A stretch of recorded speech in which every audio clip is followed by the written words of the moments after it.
तो तापीय अपघटन में क्या होता है कि जो धातु कार्बोनिल कंपाउंड होते हैं, जो मेटल कार्बोनिल कंपाउंड होते हैं, जैसे मेटल कार्बोनिल कंपाउंड के बारे में पढ़ा कि निकल है, उसका मेटल कार्बोनिल कंपाउंड होता है NiCO4। Fe का मेटल कार्बोनिल कंपाउंड पढ़ा कि FeCO5, इसके साथ जो ये कार्बोनिल लिगेंड होता है वो 5 जुड़े होते हैं। क्रोमियम के साथ CO है वो 6 जुड़े होते हैं।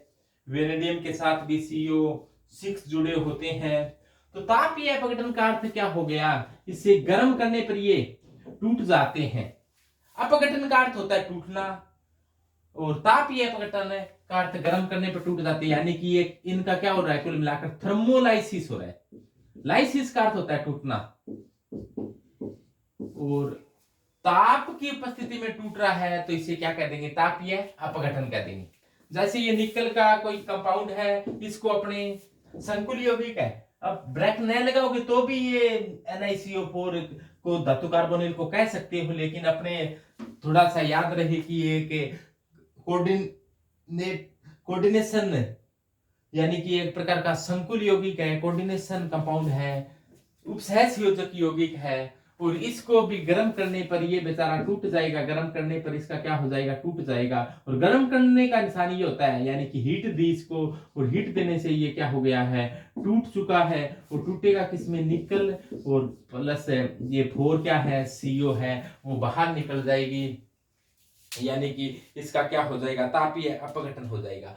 ऐसी अभिक्रिया आपने पहले भी पढ़ी है, और ये पहले पढ़ी है आपने मोंड विधि में। तो आपने मोंड विधि पढ़ी है। मोंड विधि में क्या होता है, मोंड विधि के बारे में आप सभी जानते हो। मोंड विधि निकल धातु के शुद्धिकरण की विधि होती है, यानी कि निकल धातु जो अशुद्ध होती है उसका शुद्धिकरण करने के लिए मोंड विधि काम में ली जाती है। मोंड विधि जहां पर भी निकल धातु अशुद्ध है उसकी क्रिया कराई जाती है CO के साथ, तो बन जाता है NiCO4। NiCO4 वाष्पशील होता है, यानी कि ये वाष्पशील होने के कारण इसको पृथक कर लेते हैं, अशुद्धियां पृथक हो गई। फिर NiCO4 को क्या किया जाता है, गर्म किया जाता है, जिससे क्या हो जाता है, निकल अलग हो जाती है और 4CO अलग हो जाता है। तो ये क्या हुआ, यही अभिक्रिया हो गई। पहले तो निकल की क्रिया कराई CO के साथ, तो ये तो कम ताप पर हो गई है, यानी कि सामान्य ताप पर हो गई है। और इसको गर्म करने पर ये टूटा है, वो लगभग कितना होता है, 450 डिग्री सेंटीग्रेड ताप पर, 450 से 470 सेंटीग्रेड में नहीं, केल्विन में टेम्परेचर है ये। तो केल्विन टेम्परेचर पर इसको गर्म कर देंगे तो ये टूट जाएगा, यानी कि इसका क्या हो जाएगा, थर्मोलाइसिस हो जाएगा, तापीय अपघटन हो जाएगा। तो ताप की उपस्थिति में कौन किस प्रकार से टूट जाता है, तो इसके बारे में पढ़ा। तो ये टेम्परेचर भी अपने को पता चला कि ये टेम्परेचर होता है 450 से 470 केल्विन तक होता है, 450 से 470 केल्विन तक होता है। इसी प्रकार से इनको भी गर्म कर दिया जाए तो ये भी बेचारे टूट जाते हैं Fe में और CO में। और इनको भी गर्म कर दिया जाए तो ये भी टूट जाएंगे, और ये इस प्रकार से टूट जाते हैं 6CO। इसी प्रकार से इसको भी गर्म कर दिया जाएगा तो V + 6CO में टूट जाएगा, और इनका क्या हो जाएगा, तापीय अपघटन हो जाएगा। तो ये पहला गुणधर्म हुआ कि कार्बोनिल यौगिकों का गुणधर्म की बात की, तो पहला गुणधर्म यही है कि तापीय अपघटन, यानी कि ताप की उपस्थिति में टूट जाते हैं, यानी कि इनको थोड़ा सा ज्यादा गर्म करेंगे तो ये बेचारे टूट जाएंगे। यहां पर क्या था, ये एक नाभिकीय थे, यानी कि धातु शब्द में क्या थी, एक थी। इनको उपसहसंयोजक यौगिक के रूप में दर्शाना चाहो तो आप इस प्रकार से कोऑर्डिनेट कंपाउंड के रूप में, उपसहसंयोजक यौगिक के रूप में, या कॉम्प्लेक्स कंपाउंड के रूप में, संकुल यौगिक के रूप में इस प्रकार से आप दर्शा सकते हो। यदि तापीय अपघटन जो बहुनाभिकीय होते हैं उनका तापीय अपघटन किस प्रकार से होता है, इस बात को समझो कि बहुनाभिकीय में तापीय अपघटन कैसे होगा। जो बहुनाभिकीय होते हैं उनका तापीय अपघटन हो जाए तो वो बहुनाभिकीय कंपाउंड ही बना लेते हैं, और एक बहुनाभिकीय को गर्म करने से एक से अधिक कार्बोनिल कंपाउंड बन जाते हैं। समझो इस बात को क्या कहना चाह रहा है ये, ये ऐसे कहना चाह रहा है, जैसे मान लो Fe के साथ Fe2 है, Fe2 के साथ CO आप जानते हो, CO होते हैं वो 9 जुड़े हुए हैं। इनके मान लो 2 मोल लिए अपने, इसको गर्म किया गया। गर्म करने से क्या हो जाएगा, ये टूटेगा। गर्म करने से आपको पता है कि कार्बोनिल कंपाउंड है, उनको गर्म करने पर उनका पाइरोलाइसिस हो जाता है, थर्मोलाइसिस हो जाता है, ये टूट जाते हैं। तो ये किस प्रकार से टूटेगा? एक तो ये बना लेता है FeCO5, ये एक छोटा बन गया। देखो 2 और 2 4 Fe थे, 4 में से एक Fe वाला कंपाउंड अलग हो गया, बच गए कितने? 3 Fe बच गए ना। 3 Fe वाला कोई और ही कंपाउंड बन रहा है यहाँ पर। और ये देखो 3 Fe का इस प्रकार से 3 Fe के साथ, अब देखो CO कितनी हो गई? 9 दुआ 18, यानी कि 18, और इसमें से 5 घटा दो, बचा कितना? 13। 13 में से एक CO तो क्या हो जाता है? अलग हो जाता है। यहां पर CO बन जाते हैं 12। तो इस प्रकार से क्या बना है? ये द्विनाभिकीय से त्रिनाभिकीय, यानी कि dinuclear complex compound, dinuclear carbonyl compound से क्या हो गया? ट्राई न्यूक्लियर बन गया, यानी कि त्रिनाभिकीय बन गया। यानी कि इसमें धातुओं की संख्या क्या है? 3 है। तो इस घटना को क्या कहेंगे? तापीय अपघटन कहा जाता है। और तापीय अपघटन अपने ध्यान में आ चुका है। इसके पश्चात पढ़ते हैं प्रकाश की उपस्थिति में क्या होता है। तो प्रकाश की उपस्थिति में क्या अभिक्रिया होगी? तो प्रकाश की उपस्थिति में एक केंद्रीय जो कंपाउंड है, यानी कि जिसमें धातु की संख्या 1 है, वो प्रकाश की उपस्थिति में बहुनाभिकीय कंपाउंड में बदल जाता है। कैसे बदलता है? देखो ध्यान से। जैसे मान लो Fe का कोई कंपाउंड है, वो है मान लो Fe के साथ CO की संख्या जुड़ी होती है। बताओ कितनी जुड़ी होती है CO Fe के साथ? Very good, 5। Fe के साथ CO 5 जुड़ी होती है। अब इसको क्या रखा आपने? प्रकाश की उपस्थिति में रखा, यानी कि सूर्य का प्रकाश की उपस्थिति में रखा, यानी कि H की उपस्थिति में रखा। तो इस के साथ क्या घटना घटी? तो इसके साथ घटना घटी कि ये अब एक नाभिकीय से क्या हो गया? द्विनाभिकीय हो गया। यानी कि अपने को 2 कंपाउंड लेने पड़ेंगे। ये एक नाभिकीय से ये द्विनाभिकीय हो गया। बताओ CO कितनी हो गई?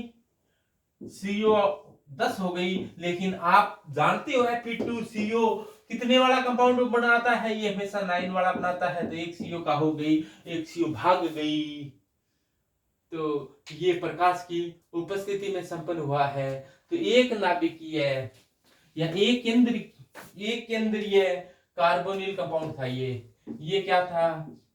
एक केंद्रीय कार्बोनिल था, कंपाउंड था। वो किस में बदल गया? अब डाई न्यूक्लियर, द्विकेंद्रीय कार्बोनिल यौगिक में बदल गया। यानी लाइट की उपस्थिति में एक केंद्रीय है वो बहुकेंद्रीय में बदल जाता है। ऐसी घटना घटित होती है। समझे? इसके पश्चात बात करते हैं कि कौन ठोस है कार्बोनिल यौगिक की भौतिक अवस्था क्या होती है। ये तो दूसरा अपना गुणधर्म हुआ। लाइट की उपस्थिति में क्या होता है, प्रकाश की उपस्थिति में क्या होता है, यानी कि प्रकाश का क्या प्रभाव पड़ता है। प्रकाश का प्रभाव ये भी बहुत इंपॉर्टेंट है। प्रकाश का प्रभाव क्या होता है? तो प्रकाश की उपस्थिति में एक केंद्रीय है वो बहुकेंद्रीय में बदल जाता है। इसके बाद देखिए अपने कि कौन ठोस है, कौन द्रव है, कौन वाष्पित अवस्था में रहता है। में कि भौतिक अवस्था की बात करें कार्बोनिल कंपाउंड की, तो भौतिक अवस्था कैसी है कार्बोनिल कंपाउंड की? देखो फिजिकल स्टेट क्या है, भौतिक अवस्था क्या है? भौतिक अवस्था यानी कि ठोस है, द्रव है, गैस है। तो कार्बोनिल यौगिक कैसे हैं? तो कार्बोनिल यौगिकों में कुछ ठोस होते हैं, कुछ क्या होते हैं? द्रव होते हैं, और कुछ क्या होते हैं, वाष्पशील ठोस होते हैं, वाष्पशील होते हैं। जैसे अपने बताया कि निकल के जो कार्बोनिल यौगिक बताया था कि NiCO4 वाष्पशील होने के कारण तो ये NiCO4 है, वो मोल्ड विधि में निकल धातु की शुद्धिकरण के काम आता है। निकल के साथ कौन बैठा है, लोहा भी निकल के साथ ही बैठा है। ये क्या है, इसके जो कार्बोनिल कंपाउंड है, यानी कि निकल का तो ये NiCO4 है और Fe का क्या है, CO5 है। ये कैसे हैं, ये वाष्पशील है। द्रव कौन कौन से होते हैं, द्रव, द्रव के लिए आप याद रखो कि द्रव द्रव द्रव लिक्विड फॉर्म में, तो लिक्विड फॉर्म में होता है। अब कई नाराज होते हैं कि द्रव के लिए नाराज हो जाते हैं, कौन है कि फिर रूठी ओस्मी, ये द्रव है। इनके जो कंपाउंड है वो सामान्यतः द्रवित अवस्था में पाए जाते हैं, Fe के, रुथेनियम के और ओस्मियम के। तो ये वाष्पशील द्रव है। ये बता दिया आपको, वाष्पशील का मतलब ये वाष्पशील द्रव यानी बहुत ही जल्द वाष्प में बदल जाता है Fe, तो है तो ये द्रव। तो Fe, तो आप इस प्रकार से याद रखो, फिर रूठी कब है, ओस्मी। तो ये क्या है, द्रव है। इसके जो कार्बोनिल कंपाउंड है वो द्रव है। तो आपको ये पता है कि फिर रूठी ओस्मी हसीना, ये तो रेडियो एक्टिव होता है एस्नियम में, लेकिन FeRu और ओस्मियम है, ये कैसे हैं, द्रव है। और ये भी आप जानते हो, ओस्मियम और रुथेनियम है वो +8 तक ऑक्सीकरण अवस्था दर्शाते हैं, और शादी में सबसे ज्यादा ओस्मियम और रुथेनियम है वो +8 है, यानी +8 तक ऑक्सीकरण अवस्था दर्शाने वाले हैं। रूठी ओस्मियम, ओस्मियम रूठ जाए तो बहुत ज्यादा दिक्कत हो सकती है, 8 इलेक्ट्रॉन त्याग में पड़ सकते हैं। +8 इलेक्ट्रॉन दर्शाने वाले हैं रुथेनियम और ओस्मियम, ये तत्व के रूप में है तब दर्शाते हैं। और यदि ये अपने ऐसे कहें, इनके जो कार्बोनिल कंपाउंड है वो कैसे होते हैं, द्रव होते हैं। और शेष जितने भी बच गए वो ठोस है, शेष सभी ठोस हैं, शेष सभी ठोस है।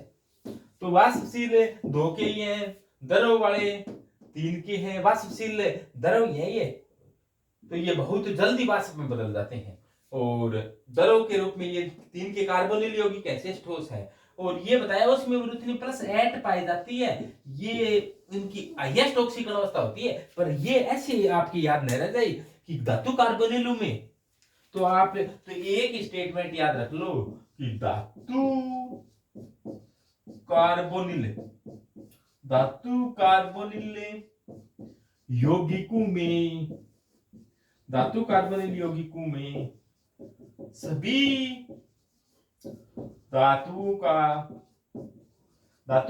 यौगिकों में सभी धातुओं का ऑक्सीकरण अंक है, ऑक्सीडेशन स्टेट है, वो क्या होती है, 0 होती है।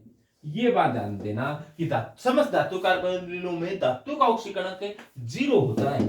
ये तो बताया है कि ये अधिकतम ऑक्सीकरण अवस्था +8 तक दर्शा सकती है, उसमें रुथेनियम। ये बीच में बात आ गई तब बता दिया कि बाद में बताना भूल जाए, यदि पेपर में आ जाए।